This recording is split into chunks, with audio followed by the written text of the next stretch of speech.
সালামু আলাইকুম। আজকে সারা দিনভর আন্তর্জাতিক অপরাধ বিচারিক ট্রাইব্যুনালে আমাদের যে 15 সেনা কর্মকর্তা যারা সকালবেলায় উপস্থিত হয়েছিলেন তাদেরকে ঘিরে নানান তথ্য উপাত্ত আমরা দেখেছি। তো একটা আশঙ্কা ছিল যে যেহেতু তারা আপনার আন্তর্জাতিক অপরাধ ট্রাইব্যুনালে হাজির হবে না, এরকম একটা পারসেপশন ছিল, বাট তারা যখন আজকে হাজির হয়েছে সেই জায়গাটা সরে গেছে। এখন এই যে তারা আদালতে আসছেন, এই 15 জন কর্মকর্তা বেসিক্যালি গ্রেপ্তার না, তারা আত্মসমর্পণ করেছেন।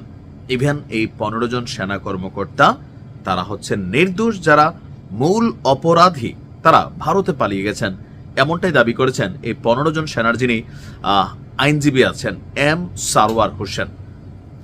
এর পাশাপাশি এই ঘটনাতে সবচেয়ে গুরুত্বপূর্ণ যে দিকটা ছিল যে তাদের আসলে কোথায় রাখা হবে।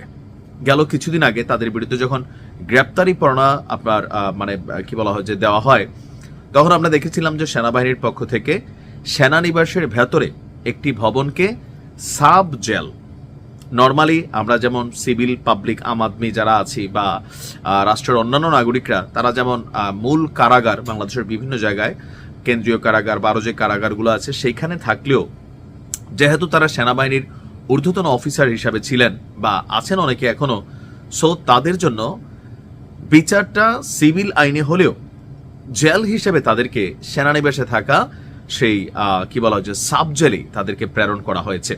তো সকালবেলা আমরা দেখেছি যে শীতাতপ নিয়ন্ত্রিত যেই এসি বাস আছে সেইখানে সেই বাসে করে আমাদের 15 জন সেনা কর্মকর্তা আজকে আদালতে আসছেন এবং ওনার পক্ষে আইনজীবী এম সারওয়ার হোসেন তিনি বলছেন যে মানবতা বিরোধী অপরাধের যে 3টি মামলা, এই 3টি মামলায় এই 15 জন সেনা কর্মকর্তা তারা আত্মসমর্পণ করেছেন, এমনকি তারা নির্দোষ। তো তার বক্তব্য এই মামলার যারা মূল অপরাধী তারা পার্শ্ববর্তী দেশ ভারতে পালিয়ে গেছেন। ট্রাইব্যুনালে আমাদের যিনি বিচারক ছিলেন তিনি আসামিদের কারাগারে পাঠানোর আদেশ দিলে এই সেনা কর্মকর্তাদের ঢাকা সেনানিবাসের সাব জেলে নিয়ে যাওয়া হয়।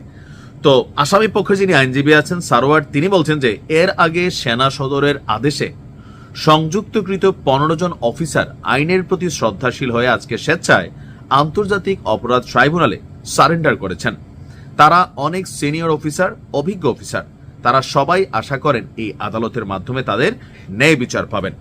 প্রসিকিউশন এই সেনা কর্মকর্তাদের গ্রেপ্তার করে নিয়ে আসার কথা জানালেও আইনজীবী সারওয়ার হোসেন তা অস্বীকার করে বলছেন আমরা জানি তারা আত্মসমর্পণ করেছেন, কিন্তু সেটা পুলিশের মাধ্যমে কোর্টে সারেন্ডার করেছেন, সেটাকে তারা বলছেন যে তারা গ্রেপ্তার হয়েছেন, তারা কখনোই গ্রেপ্তার ছিলেন না।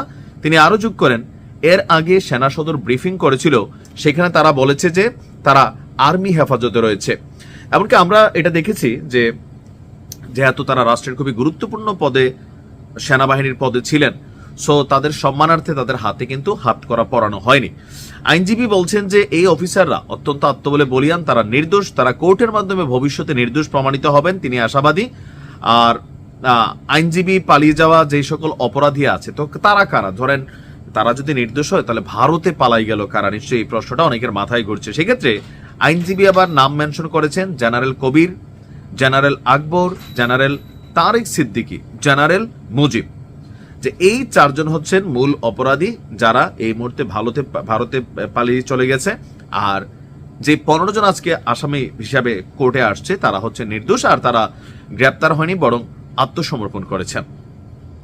আর সবচেয়ে পজিটিভ দিক হয়েছে যেটা সেনাবাহিনীর অফিসারদের জন্য, যে তারা তাদের সেনানিবাসেই সেখানে একটা ভবনকে সাব জেল হিসাবে ঘোষণা করা হয়েছে, সেখানে তারা আছেন।